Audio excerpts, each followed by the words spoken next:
Well, a few years ago, the rail was going to be abandoned because the railroad was going to move out and build a different rail that would go outside of the city as opposed to right through the city as it had for all of many years. The Regional Mobility Authority, or the CCRMA, began making plans for designing a toll road that would go along that rail corridor to aid in traffic congestion and accommodate for growth of the city and so on and so forth.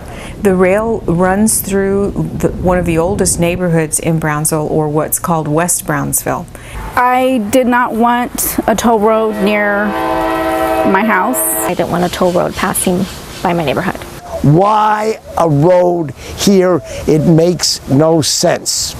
And it never made sense. It is the silliest idea you could possibly imagine. The people of West Brownsville were the most vocal. They did not want to see a toll road, or basically a large freeway, built in their backyard. They were looking forward to having the rail removed and maybe transforming it into a series of community gardens, or a hike and bike trail, or even maybe a light rail for commuter transportation.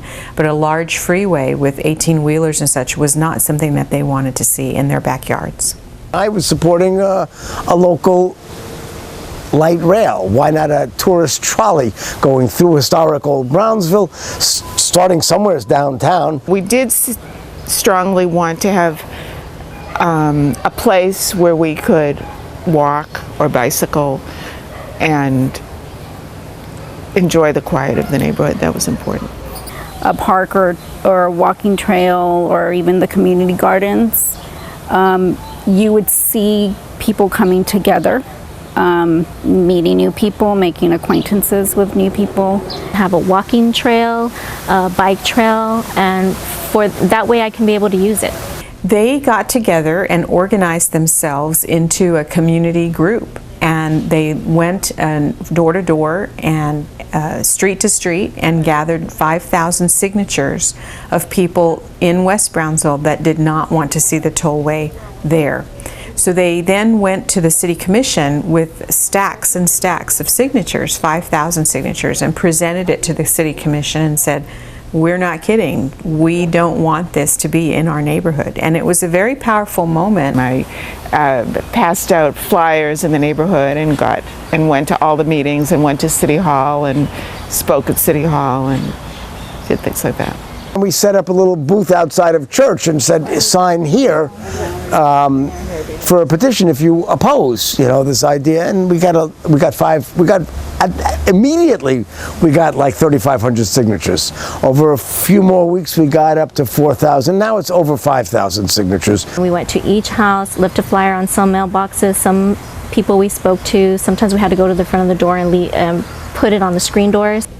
I think that the most important thing that people have to remember is that they have a voice.